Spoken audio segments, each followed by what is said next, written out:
Alright, let's do this. Let's do some reactions. So the first video we have is Why Joke Characters Make Fighting Games Better by I'm Hitch Plays. And at the end of the reaction, I will put the link in the chat so you guys can go copy paste, put it in, like, subscribe, and all that stuff.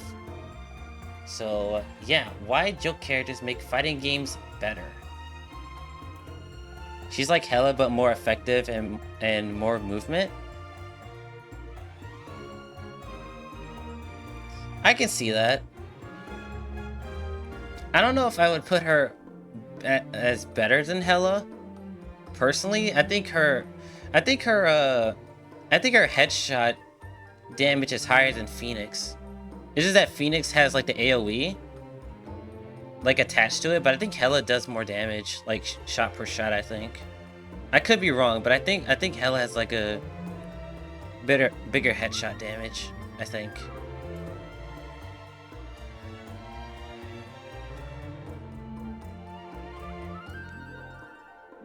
Dan is the GOAT? Yes, sir. Alright, let's do it. One of the best parts about fighting games is simply picking your character. Whether it's because you relate to them, think they're cool, or just want to play someone top tier. Pick a top tier. Everyone's got their favorites, and most players gravitate towards classic archetypes, like rushdown characters that overwhelm you, zoners that keep their distance, or perhaps grapplers that bring the pain up real close. But there's one archetype that's in a league of its own, and it's the joke character. A lot of players write off joke characters because, well, they don't always seem to fit. They can often be frustrating taking up a valuable roster slot, but I think joke characters get way too much of a bad rep. In fact, they represent some of the best parts of game design freedom in fighting games. Think about it. Fighting games are amazing. I will say this though. I don't know if he's gonna go into it, but I think why people a lot of the time don't like joke characters is because 90% of the time they're just ass. like 90% of the time they're just really bad. Like you would only play in like a casual setting, so like fighting game communities are inherently competitive, so like they just don't like joke characters. That's my assumption. Neko arc. Dude, I remember when they released that character in Type Lumina. I think I was still playing the game at the time, and that shit blew the fuck up. That shit was crazy. Hella does more. Yeah, I thought so. I thought Hella did more damage on her headshots. It's Wild Street Fighter 6 does have a joke character. I mean, yeah, they got pretty much every other archetype in Street Fighter, right? Go crazy. No, I vanish. Yeah, we vanish those. Hell yeah. Amazing because you can have characters like Ryu, who teaches players the fundamentals of spacing and inputs, or King from Tekken, the ultimate grappler with command grabs that scream, "I'm fucking cool." And then you have characters like Dan Hibiki, who openly poke fun at the genre itself and bring something totally unique to the table. Or Gon from Tekken 3, a literal cartoon dinosaur who breathes fire, spins his tail, and feels like he stumbled in from a totally different game. Joke characters give developers the freedom to add something completely offbeat. Wait. Go back? Wait, you can play as the little minion from, what's her name? Troybon? I forgot what her character name is. Tronbon or whatever her name is. You can play as the little minion? Wait, what? Wait, how do you do that? That's kind of sick. Wait a minute. That's what makes them sick, because imagine winning Evo with Neko Arc. Bro, if somebody actually managed to do that, bro, that would be the biggest flex ever. Surfbot is a mod? Oh, okay. Dude, imagine if you could actually play it in the base game. That shit would be so raw. Yo, you guys remember cheat codes? I know this is kind of off topic, but remember like cheat codes like in like the old like PS2 era, where like if you like hold like select on like the main menu and you did an input, like you would get like special abilities and shit. Dude, the cheat code era was like, bro, that's like the best gaming, bro. I'll never forget this. This is kind of off topic, but I'll never forget. Ratchet and Clank 3 Up Your Arsenal had I think it had a demo for, I think it was Crash Bandicoot.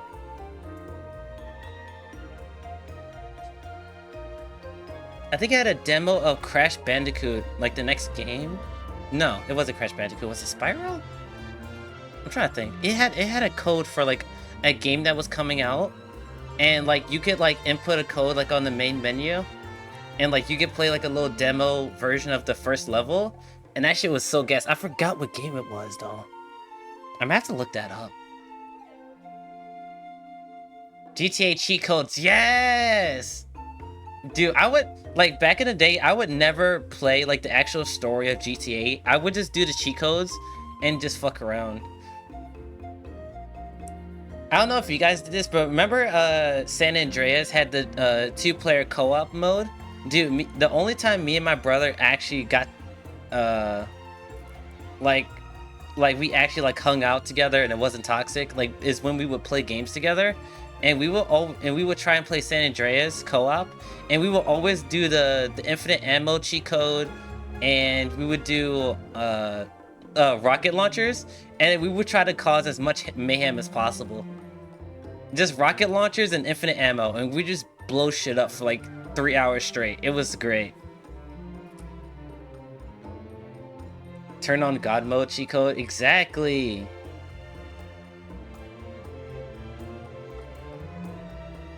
Dude, they need to bring cheat codes back. There's such a lost gem in gaming. Are we all getting GTA 6? Me personally, probably not. At least not at launch.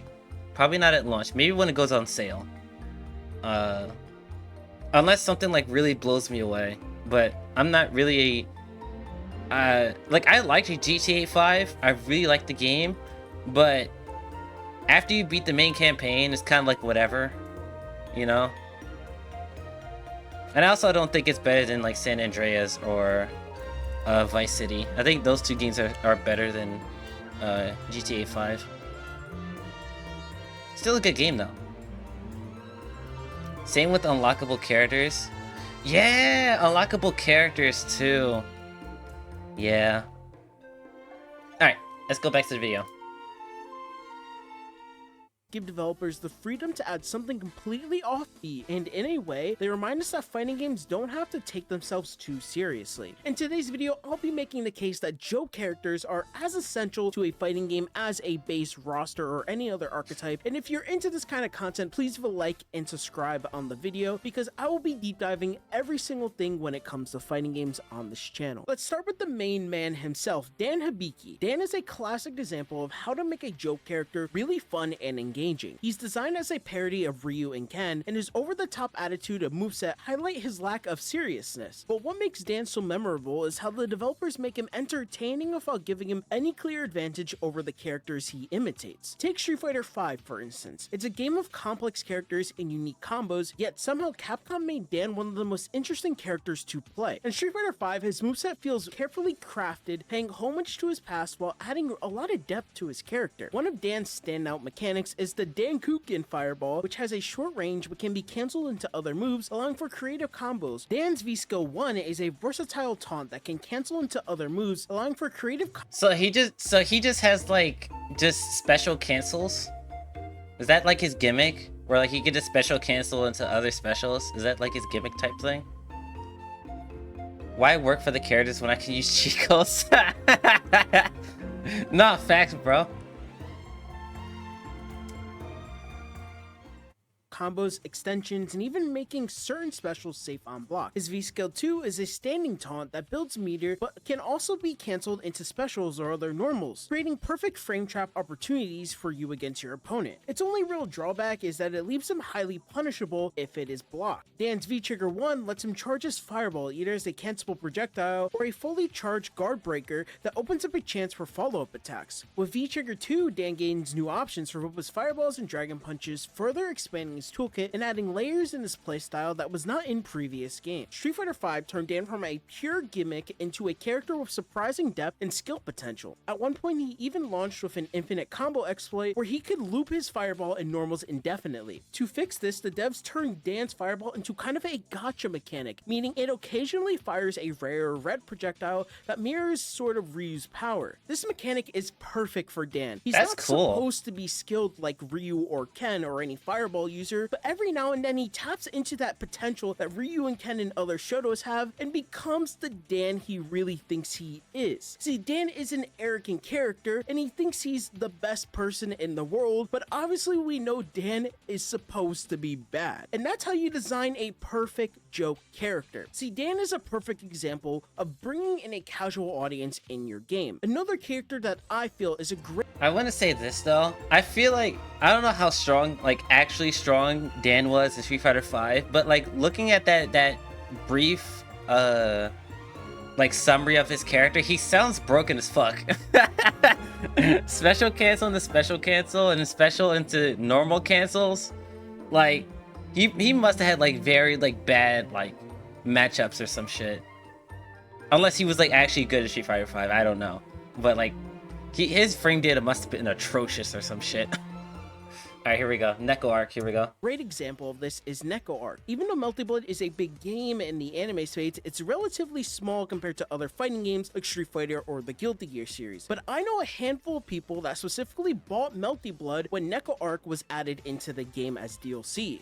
Neko Arc is a joke character at its core. It has a super small hitbox with random ass moves that literally just make no sense, which is what the character is supposed to be. The character is supposed to draw the attention of people that don't care as much of your average character in Melty Blood, rather think, oh, that move looks really funky and interesting to pull off, let me do that in this game. Now, of course, I think that Neko Arc is a good example of how the internet could grow a character to have a massive fan base. True. It's a bona fide meme in the internet realm. She will somehow pop up randomly in your feed, whether it's herself or the voice behind the character. And then... Thank you everyone for making it this far into the video. Just gonna take a quick break to do some shoutouts.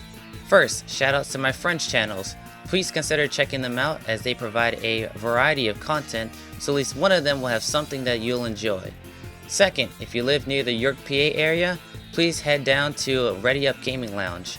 It's a place where gamers from every genre can come together and play in a comfortable and chill environment. They are open from 11 AM to 8 PM every day and hold dedicated events every week. For my channel's interest, they run Fighting Fridays, where for $5.30, you can play a multitude of fighting games with various players. They have big games like Street Fighter 6, Tekken 8, and Super Smash Bros. Ultimate, but they also have niche games like Dragon Ball FighterZ, Guilty Gear Strive, Rivals of Ether 2, and more. Finally, shout out to all my supporters on YouTube, Twitch, and Twitter. You guys really make doing content fun and worth pursuing. Alright, back to the video.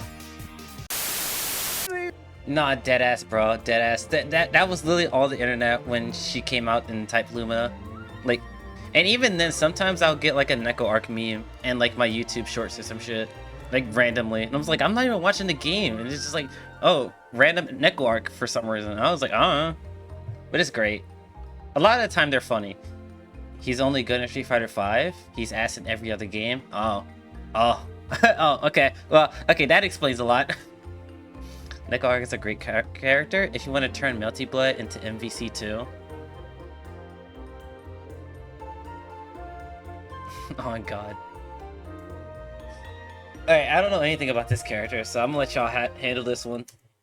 Here's the ugly type of joke characters, and of course I mean literally ugly. Capcom went way outside the box with this one, taking Mega Man's notoriously terrible box art from his original North American release and turning him into a full blown out character. While other characters look polished and clean, ugly box art Mega Man is clunky and awkward in the game. His moves almost feel like they're deliberately bad, and yet people either despise him completely or enjoy his really weird design. Funny enough, KAG in a Inafune, who co-designed Mega Man, specifically requested this style of Mega Man to be in the game due to him feeling like Mega Man already had variants in other games that seemed kind of boring. So Capcom turned this idea into a really memorable character that's honestly so out of place in the world of Street Fighter Cross Tekken. Now, the 3 characters I mentioned are only a few in fighting games, but there's still one that I feel represents Joe characters. Yes, Phoenix. That's Phoenix Wright. Yes. It's a great example of a Joe character that fans cannot help but root for, simply because of how wild and different and creative his moveset really is. Watching him shuffle around the battlefield scouring for...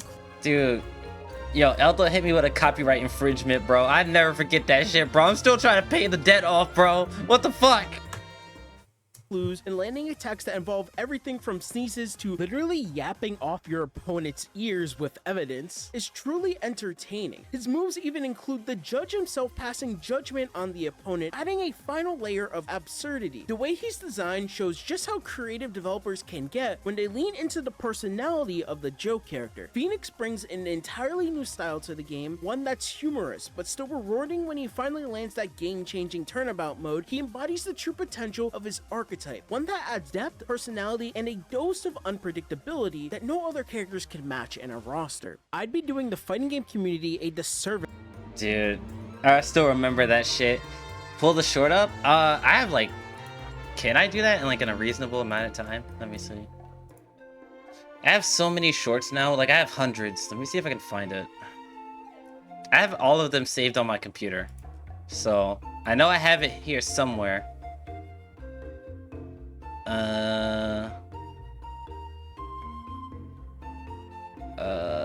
Let me do...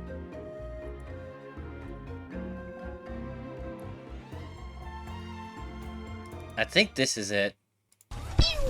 No. Fireball! There we go. There we go. Is this it? Fuck. Ow! Evidence from the ground? How do you combo? Thespian, he's always got evidence off the ground, dude. Is that it? So Or is true it- is about there this another copyright claim! Nah, About this copyright claim! Nah! Leave me alone! Leave me alone! About this copyright But claim! it's not- it's I not- have the evidence right here! But it's You not played fair. Crash Up 3, Burn Up, and whatever it was, and No! you played licensed music! Get off of my platform! Was that it? Is that the right one? I'm not sure.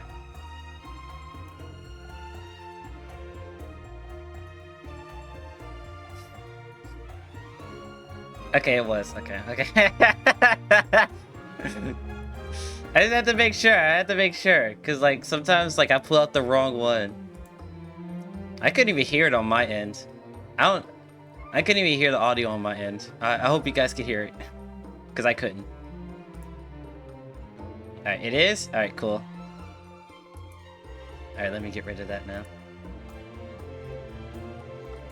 But yeah, Eldo really hit me with a copyright infringement, bro. That shit was crazy. I got released from jail for like after like 6 months, and I'm still paying off the bail. That shit was horrible. If I didn't mention one of the most legendary Joe characters in fighting games, a literal car from Daytona 500 dropped straight into Fighter's Mega Mix. This 3D fighter What? combined rosters from Virtua Fighter 2 and Fighting Vipers 2, but somehow the developers decided to toss in the famous Hornet car as an unlockable fighter. What makes it so unforgettable isn't just its bizarre presence, it actually takes damage like a regular fighter with cosmetic parts falling off as it fights, producing mechanical clunks instead of typical grunts and groans. Just look at this character, man. Bro, what it the bends, fuck? it twists, and it shifts like a car is not supposed to be shifting. The car was unlocked by completing the game's secrets mode, adding a memorable, unexpected bonus that was already made this arcade experience truly unique. And in the platform fighter genre, Dude, like we said before, unlockable characters add so much to a game's longevity. Add so much. Which is one of the reasons why I know why they did this, but I remember when Fighters released, and you could, if you pre-ordered the game, I think you got Android 21 and the blue characters immediately. Like, you didn't have to like play the game at all to unlock them, but like playing all of the story mode and actually earning 21 and like earning the blue characters by like actually playing the game was such a great idea, but the fact that you can actually just buy them and never do the grind or never even touch the story mode is kind of a travesty, especially at the time, because 21 was like really good, and then I think the blue characters were like pretty average, like tier list wise, but 21 was actually a really good character at the time.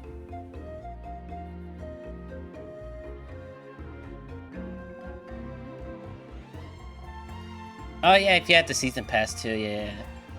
The car reminded you of Blitz Tank and BB Tag? True! That's actually a really good comparison.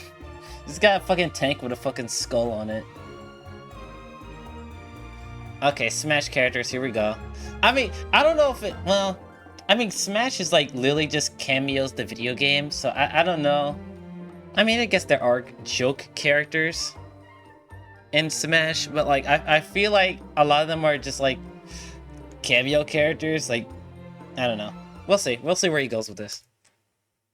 We've got Piranha Plant, a perfect example of how Super Smash Bros. Creator Sakurai brought in joke character inspiration from across the genre. In a roster filled with iconic legends like Mario, Sonic, Snake, and even Sora, nobody expected the humble Piranha Plant to make the cut. It's almost a playful parody on the hype surrounding major character reveals in Smash Ultimate, while adding a basic Mario enemy in the same lineup as gaming's greatest heroes. The Piranha Plant not only challenges expectations for your audience, but also adds a layer of humor that I don't know any person that actually played this character, like, seriously. Like, I remember when, like, the reveal happened and everybody was, like, pretty meh about it, but, like, when the game came out, like, nobody actually, like, touched the character at all. I don't know if anyone actually played the character, like, at all. I don't know. That keeps the roster it's a cool idea, though. Really unpredictable when it comes to Smash Brothers games. In my opinion, I think joke characters aren't throwaway slots on the roster. They add personality, creativity, and humor, and keeps things refreshing and showing us the playful side of fighting games rather than the super serious side in most cases. In high level of play, it's easy to get caught up with winning and optimizing your character and playing a top tier, but joke characters remind us that these games are just meant to be fun. They add something that's irreplaceable and something that no other archetype can manage. So next time you see a joke character on the roster, just give them a shot. They're not just there for laughs, they're just a unique part of what makes fighting games so memorable. And don't forget, Neko Arc will always be right behind you. Oh god. Jesus Christ. Of course you had to end it off with a Neko Arc joke. But yeah, I will stand by fighters needed a joke character in Hercule. I stand by that. Instead of Lab Coat 21, we should have gotten Hercule as a joke character. I stand by that. Like, Lab Coat 21 was a cool addition, but, like, we needed Hercule. Hercule is such a good idea for a fighting game character. It's actually crazy that they didn't try it. Like, we got freaking Roshi and freaking Videl before Hercule. Like, that's actually kind of insane to me. It is still wild that we did not get Hercule in Fighters at all. That shit was crazy.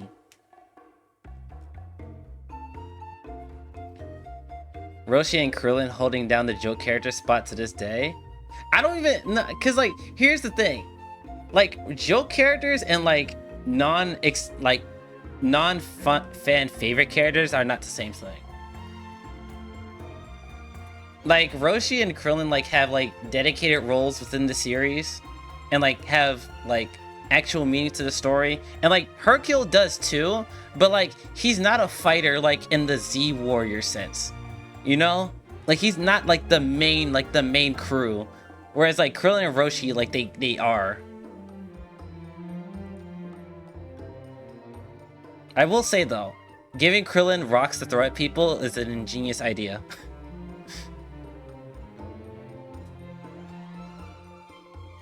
Yeah, the rock throw. Yeah, swapping out characters, the jar is kind of. Yeah, I can see that. Yeah. No, but the rock throw is fucking genius. I don't know if the developers were like, we should give Krillin a move where he throw rocks, or they just filled it out where like we can't have Krillin like throw senzu beans like all over the screen because that would like kind of brick the game. So like they were like, let's just put rocks in it. I don't know if that was an intentional, like, thing that they did, but if it was intentional, they're fucking genius.